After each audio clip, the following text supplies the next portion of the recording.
So we are technically on day 3 of E3 2018, and the first press event of the day was from Square Enix, and a lot of people were looking forward to this. Square Enix, of course, is a juggernaut company with a lot of games coming out, and I think a lot of people were excited to see what Square Enix was going to bring to the table in 2018 and beyond. Were they going to announce new projects for the Nintendo Switch? Any new IPs? What was up with Final Fantasy VII? There was definitely a lot of eyes on Square Enix's presentation. Well, as with every E3 presentation this year, we're going to be reviewing the presentations on the channel after watching them live. So we're going to talk about the things I liked and what I disliked from Square Enix's E3 2018 presentation. And honestly, there was a lot of good things, but there was one glaring problem with their presentation that brings it down a notch in my opinion. So sit back, relax, make sure you subscribe to the channel, and let's get into Square Enix's E3 2018 presentation and talk about the one big problem with it. Hey, RGT 85. Hey, Sean. Oh my God, it's Stevie Richards!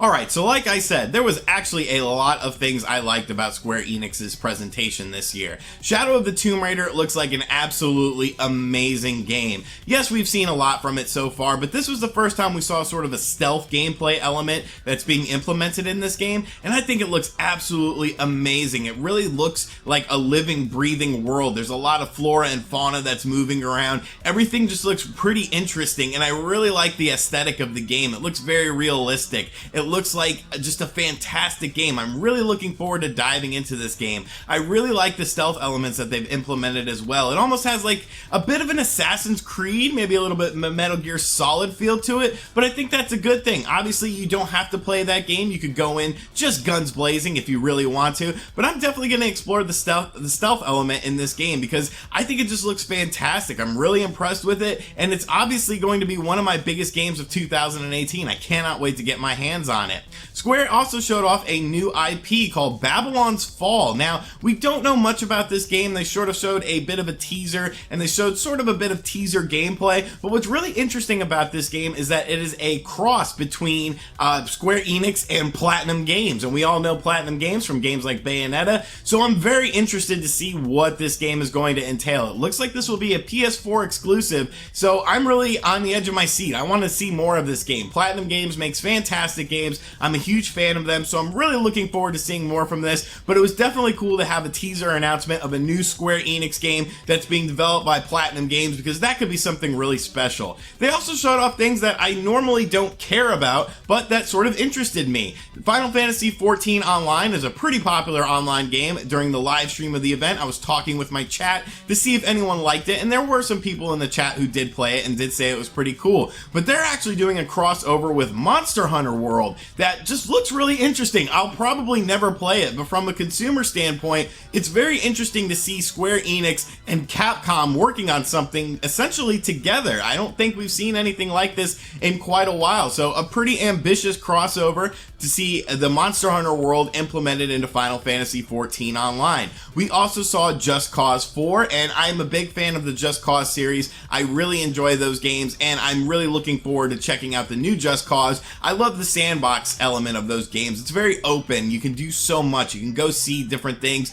The physics engines in the game are always very fun. It's very chaotic. It's definitely arcadey, but they're just very fun games, and I think Just Cause 4 looks like another fantastic game, and that's also another 2018 release. We saw another new IP called The Quiet Man, and they didn't really show too much about it, but from what I've gathered, it looks like you're going to be playing as a deaf character, and it looks sort of like an open world sort of game. Looks like it's taking place in New York City. They showed sort of a cinematic trailer that was both real-time and CGI for the combat. It's definitely a game that's probably not very far along in development, but it's a game that I am looking forward to finding out more about. Definitely something that I'm interested in, and a nice new IP for 2019 and beyond. We also saw Dragon Quest XI showcased once again. Looks like a fantastic game. If you're a fan of the Dragon Quest series, this looks like another great addition to the franchise. And of course, Kingdom Hearts 3 was on display as well, as that is a big game for 2019 for Square Enix, and I think a lot of people are looking forward to it. It's kind of weird because the more I see from Kingdom Hearts 3,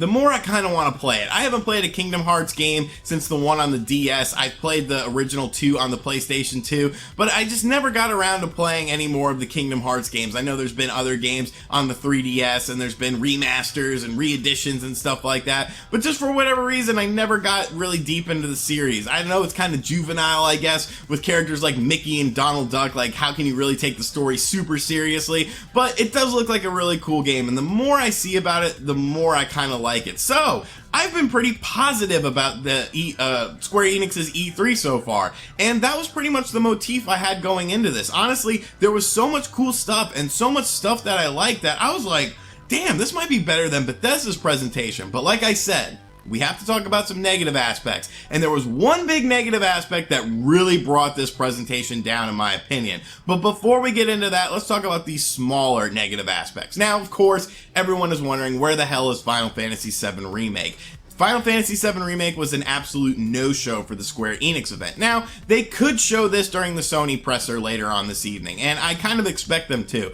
But we've heard so much stuff about Final Fantasy VII having development problems right now as far as the remake is concerned. There's been tons of rumors. The game has been in development for a while, so you would expect to see some sort of progress. You would expect to see something new from a game this size that's supposed to be something so huge and something that so many people wanted, yet it was an absolute no-show at the event, and that's kind of troubling in my opinion. That sort of shows me that maybe this is a Crackdown 3 situation where there's more than meets the eye with this, and could it even come out on the PS4 and the Xbox One? Is it going to be delayed for even next-gen systems? I don't know, but I just do not have a good feeling about Final Fantasy VII. While I'm not a huge fan of the game, I know that there are people that are disappointed that we didn't see more of this. Personally speaking, a little upset that there wasn't more Switch stuff. The only thing we saw was Octopath Traveler, which we already knew about. I was hoping to see the Secret of Mana collection maybe get a translation and brought over to the States, Dragon Quest XI announcement localization as well for the Nintendo Switch, just something along those lines.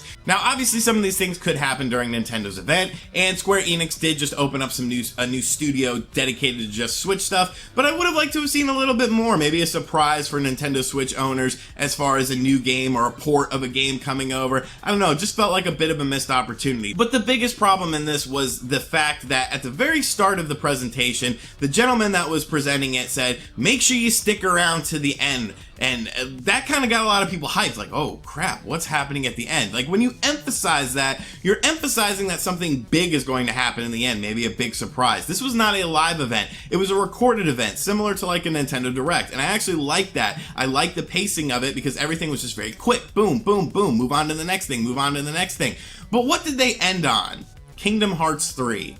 The same Kingdom Hearts 3 trailer that we saw yesterday during the Xbox presser, and it was just like, that's it! You know, everyone in the chat while we were watching live was like, alright, here comes the banger, here comes the big surprise. Is it Final Fantasy VII? Is it something for the Switch? What is it gonna be? And then it was just like, thanks for watching the presentation, bye! And it was just like, ugh.